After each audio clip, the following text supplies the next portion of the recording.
आज ऑफिसमध्ये पोहोचलो आणि आमची इथे चालू होती क्रिकेटची मॅच, इंडियाची मॅच चालू होती. हे सगळेजण मॅच बघण्यामध्ये बिझी झाले होते.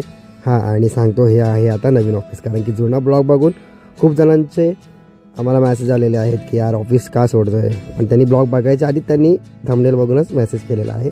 तर सॉरी, बट आम्ही ऑफिस नवीन शिफ्ट घेतलेलं आहे. सो आता आमच्या आई संतोष सरांचा आज बड्डेसुद्धा होता. सरांनी गणपती बाप्पाच्या पाया पडलेला आहे आणि आज आपल्या नवीन ऑफिसमध्ये आपला शुभारंभ झालेला आहे.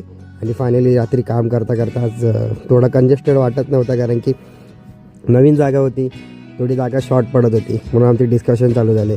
आज बाहेर जाऊ शकत नव्हतो खायला आणायला काही, कारण गेट बंद होते. त्याच्यामुळे मग काय कोणाच्या ना कोणाच्या डब्यात काय ना काय भेटणार. सॅमबाईच्या डब्यामध्ये भेळ भेटली, त्याच्यामध्ये आहे आलू शेव वगैरे टाकले आणि बोललो चला काहीतरी बनवूया. पण काय करणार, शेवटी ना माझं काम करताना लक्ष लागत नव्हतं, कारण की आपला मित्र म्हणजे मित्रासमान असणारे वयाने खूप मोठे पाटील साहेब आणि मैत्री आमची मस्ती खूप असायची फ्लोअरवरती तिकडे. तर आता इकडे त्यांना शेवटी भेटायला आलोच. म्हटलं कसं आहे बघूया काय करतं आहे आपला माणूस. शेवटी आलेल्या मस्ती केली साहेबांनी. चला मग काय पुन्हा एकदा ते सॅमभाईने आणलेले सर्व नाश्ता खाल्ला आणि पुन्हा एकदा कामाला लागलो. सकाळी झोप यायला लागली म्हणून बाहेरून चहा मागवली, चहा आली, चहासोबत आले समोसा. आता बघूया पुढच्या मिनी ब्लॉगमध्ये भेटूया. सकाळी 6 वाजता 7:30 वाजता आपला लॉग आउट झालेला आहे. भेटू पुढच्या ब्लॉगमध्ये.